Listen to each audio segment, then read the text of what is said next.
Any questions, comments, concerns on the cafeteria monthly report? Nope. Hearing none. The next item is the financial statement. And if you look at your chart that's available to you, you can see where each one of our schools is as far as purchasing goes. Please know that Van Voorhis is lower because we were waiting for the supply person to receive authorization. She's been on board for quite some time, but security things and trainings and so forth have taken a long time. She's got lots of orders in the queue, so we should see that number, that red line go up there dramatically. McDonald is approaching what our obligation goal would be by the end of this month. Fort Knox High School is about halfway there, and Scott still has some work to do as well, but Scott has been without an SSA, a supply person at their school, so somebody else is having to order for them. But we expect to get close to the obligation goal of 50% by the end of this month. And you're not foreseeing a situation in which money would be pulled back at all? We are not. We are not. To the members of the board, do you have any questions or comments? So you think by the end of this month, we will have reached our execution I don't think goals? so. Okay. We won't reach it at Scott for sure. We don't have a supply person there to put these orders in. But I have to have, the principal's out this week, so I have to have a plan from her how she's going to meet her execution goal.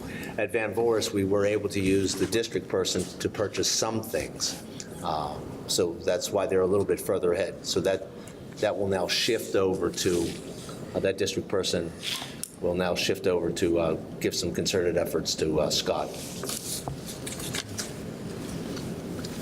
But at the end of the day, we don't think there's going to be any impact at this point, other than just perhaps late purchasing. I don't think anyone's going to come to me and say, you haven't reached your obligations, we're taking money back. So they haven't told me that, but I don't think that's going to happen. And I guess just out of curiosity, what sort of things are we not purchasing that we had anticipated? Well, it's not about things, it's about people. And if you don't have somebody who is your primary purchasing, looking back to Ms. Gibson, when you don't have somebody to do the actual buying, Right. then somebody else has to do that. So, But we're buying something. So, and that was my question, is are we going short somewhere? Are there some supplies? I mean, do we not have paper? no, at this time of year, a lot of it is anticipatory purchases. So we're anticipating what our needs are going to be for several months out to include next school year. So we're better than halfway through the school year. So there's little that we're going to need for the rest of this school year. So it's in preparation for next school year. Okay. Why we're purchasing now. Okay, so there's no shortfalls that we're aware of, it's just the shortfall is in the budget execution? None that I can speak of, no. I don't think of. We have all of our textbooks, we have all of our, we have paper, we have writing utensils. There's nothing we're short of that I could think of off the top of my head. That, again, we're preparing for next school year, so we'll see pallets of paper start to arrive in anticipation of being ready for next school year. Out of these next purchases, we will be looking at our grade level configurations, purchasing the consumables at the elementary level for next school year so that we're ready to hit the ground running in August. We have to be 80% spent by July 31st, which is right around the time school starts. So I anticipate that we're going to be there with our purchases. So. Any other questions or comments? So, which school is gearing towards, I guess, buying for the future school year next year? I know I kind of asked that last time, but can you get more detail on that? More detail on what? I'm sorry, ma'am? On, you mentioned last time about you would be able to decide which materials go where for next school year since we're moving schools around. How is that being used in this budget this year? Like, which teachers or materials are being purchased for which school at this point? Van Voorhis is outfitting primarily for Kingsolver, and McDonald is outfitting primarily for Van Voorhis. Okay. It's not as pure science as that, as I just made that sound, but Okay. we only have 2 elementary schools. So it's sort of like the one, it's like you have a refrigerator in your garage and you have a refrigerator in your house, and you store things in both places. So if you need something in the house, you go outside in the garage and get it and bring it into the house. So we're moving towards, Ms. Joyner's moving towards having pre-K through 5, which she doesn't have now, for next year at Van Voorst. And the enrollment's changing. We'll have less than what we have now at Van Voorst at King Solver. So some of those purchases that are being made for the 600 that are there now will only be needed to make for 535. So some of those purchases will stay. So it's not that pure of a science, but it's not that we're going to be short anything. They're working together. There's just the two of them, so. Thank you. You're welcome. All right, the next item is the enrollment report. It appears we had yet another monthly increase. We're fast approaching 1,700 students, which is good news. And we expect that to continue to increase as we move along. So and as you can see on there, they're mostly, most of the increases are coming at the elementary level. So we've increased by, 4. And at the middle school level, we've had a little bit of an increase too. But again, we're increasing incrementally as we move along here. So we're happy about that. Thank you. Any questions, comments on the enrollment numbers? Hearing none. The next item is the third quarter attendance report. For the community, one of the thoughts that the board had was we had a big push to get everybody vaccinated, and we were hoping to see, whether or not it had a real effect in terms of attendance numbers. So we studied it, and don't think that you're any different than the other community. The other community also, boy, there's a lot of people out sick. Are we in trouble? And we've, down in Tennessee, which is most of the news I get down there, they've closed county schools there because of sickness. So the question is, well, what are we doing? And as is the same case at Campbell, all of our schools are at 90%. As you can see, we studied it from the 3rd of January till the 31st of January, all over 90%. 1st of February to the 28th of February, all over 90%, well over 90%. We're at 94 in most of the location. And for March so far this year, everyone's at 93% and above. So while we see absences on a daily basis, both from staff and from students, we wouldn't be anywhere close to having a concern of having to curtail school because of illnesses. Thank you. Are there any questions or comments from the board? Was there any comparison to these timeframes from last year when we did not make that vaccination mandatory? I did not. I would imagine it's about the same. Okay. I don't think that the vaccination had any impact on the enrollment one way or the other. So I would bet if we studied this from last year, we would have about the same numbers. And for the community, the report we have in front of us for January has the high school percent days present at 91%, and the grade schools in middle school between 94 and 95%. And that carries throughout the period of analysis. And I guess one thing I would wonder is you would think grade school children, with the exchange of objects and saliva and whatnot, not washing hands, would actually have a higher rate of illness-induced absences than the high school. However, the numbers indicate the high school have a higher absentee. Well, I have two comments. One is, having lived in the Middle East for a period of time in my life, you become immune to things after a certain period of time. So perhaps that's one of the issues. The other thing is, the high school is not accurate in that our system, and Ms. Duff can verify this, if you are 3 minutes late, you're considered tardy. And that means you're tardy for a quarter of the school day. That's the way the computer system, that's the only way the computer system will work. So you can see for students who are tardy 4 times, and that could be a minute to class, or it could be 3 minutes to the beginning of the school day, you can quickly build up a day of absence and you haven't missed a day, period. You've hardly missed any instruction whatsoever. So it's the computer system that's driving the attendance at the high school, not at the actual attendance of itself. So I've argued against this. I think that number is actually much higher at the high school level. It just, I can't get them to change, and all I've been told is do something about your tardies. You know, they're high school kids. So what are you gonna do?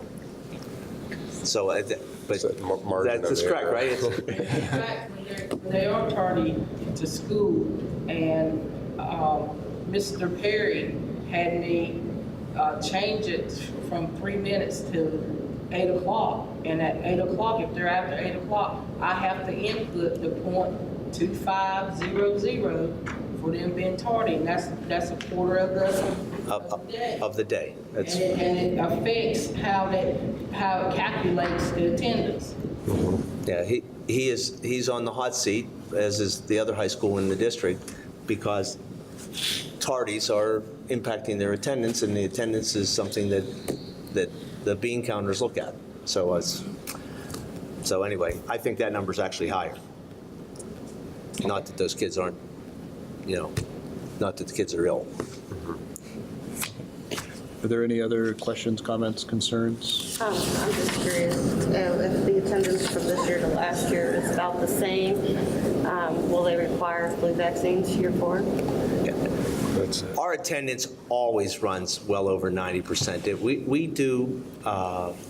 We do very well. I used to tell folks that our kids come to school because if they don't come to school, they're conspicuous. I mean, we live inside the wall, so it's not easy for them to disappear somewhere when they're not in school. So, and that's where all their friends are. We don't have 2,000 student high schools, so there are 400 student high schools, and they come to school because that's where their friends are. That's a lot of their social life is there, so they're not going to miss school. For the little kids still love school. I mean, the big kids go because of their friends, but the little kids love school. So I'm joking, but that's really a lot of that's true. That's true. So that's why I think our attendance is so great. There's lots of good things about our schools, and it's the reason why all of you live on post. I think there's a lot of it has to do with, you get to come to school. So that sort of permeates right into the kids. If the parents are happy with the schools, then the kids are going to be happy to go to school. So that's why our attendance is so high. Are there any other questions or comments? All right, the next item on the agenda is is math transition plan. And for the community, this is some part of an ongoing kind of effort with the board to focus down on math improvement. And through the end of the year, we will continue to do this. And this month, we wanted to focus on what's in place structurally to ensure that kids can transition from one math to another, one school to another, one level to another without having gaps, and that we're identifying any weaknesses early on and correcting those systemically and at an individual student level. And Mr. Gerstner, if possible, and we talked offline about that transition from grade 5 and kind of how you see that as a superintendent, and perhaps we can start there. Sure. And then have a broader discussion. Be happy to. In elementary school, all of the children in 5th grade go to 5th grade, have 5th grade math class. So the teacher teaches the entire class. There is some differentiation. If a child has more ability, I suppose they're able to do more, they're challenged more by the teachers in the 5th grade. But I would say generally, and Laura and Angela, you can correct me on, generally, all 5th graders get the same math instruction in math class on a daily basis. So there isn't any change from that.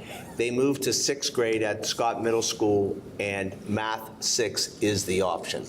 So there isn't any, let's test and see if you can take a different level. There isn't any early entry into algebra or geometry or something like that.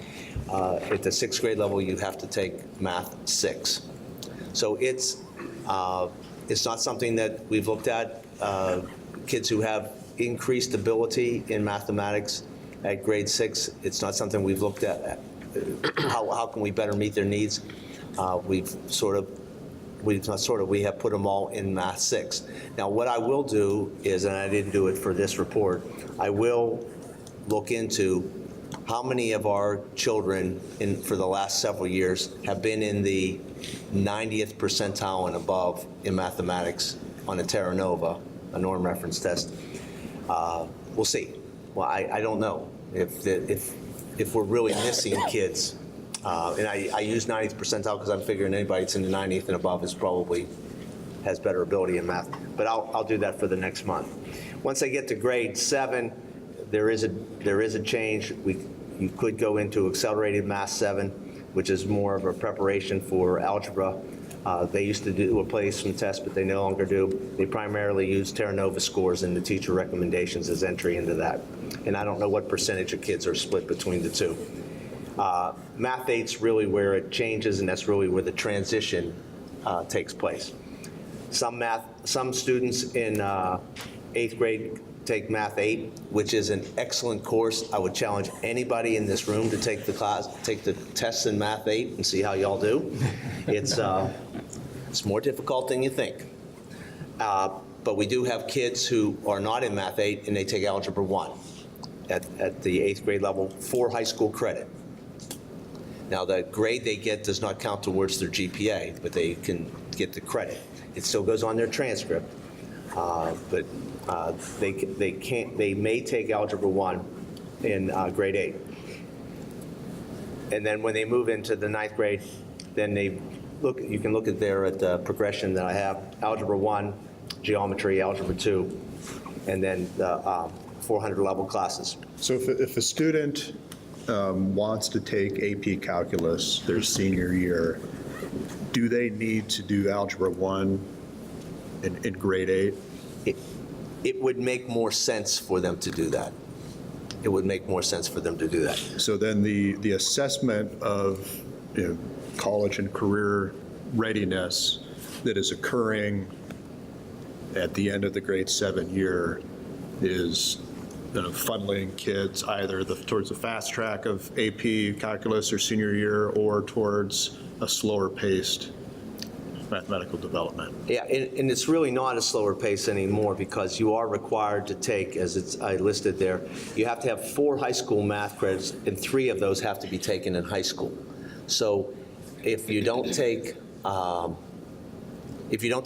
1 in the 8th grade, then that means that you're going to have to take math all 4 years in high school. So you're going to have a higher level math class your senior year, and we call those 400 level classes. Some of those are light preparatory things, such as financial literacy and discrete math, and some of them are not. But you can still take Algebra 1 in 9th grade, Geometry in 10th grade, Algebra 2 in 11th grade, and still take Calculus AB as a senior.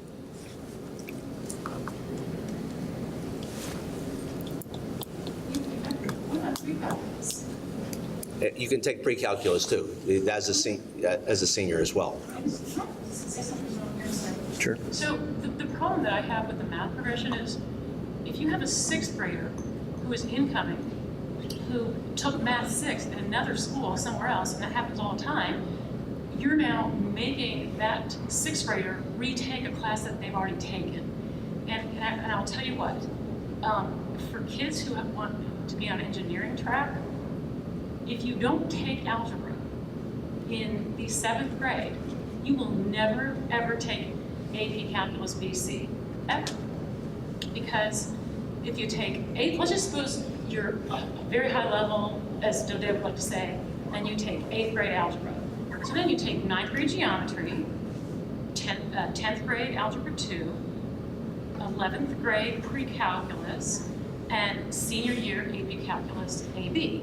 So you'll never ever get to Calculus BC. So I feel like the goal with middle school should not be to put everybody in 6th grade math or in 7th grade math. I think the real goal should be to identify who has math strength and accelerate those kids as fast as they're capable of accelerating, so that the end goal is they can take AP Statistics or they can take AP Calculus BC if they're capable. And we can accelerate. We will never offer AP Calculus BC. But most of these kids, I mean, how many of these kids realistically are going to graduate from a Dodea High School that are in middle school now? Or even in the 9th grade? Probably not. There's not that many Dodea High Schools. They either have to go overseas, or they'd have to be here, or at Fort Campbell, or maybe Puerto Rico. There's only like 4 or 5 Dodea High Schools. So the odds are these kids are not going to graduate from Dodea High School. And other high schools do offer AP Calculus BC. It's very common. Yeah, if you have 2,000 kids, you can do that. We can't. Well, no, I'm not saying that they should offer AP Calculus BC. What I'm saying is by not advancing kids at the middle school level as fast as they're capable of being advanced, you're hindering them, and you're now setting them up so that when they move to some other place that does have AP Calculus BC or AP Statistics, they'll never be able to take it. Yeah.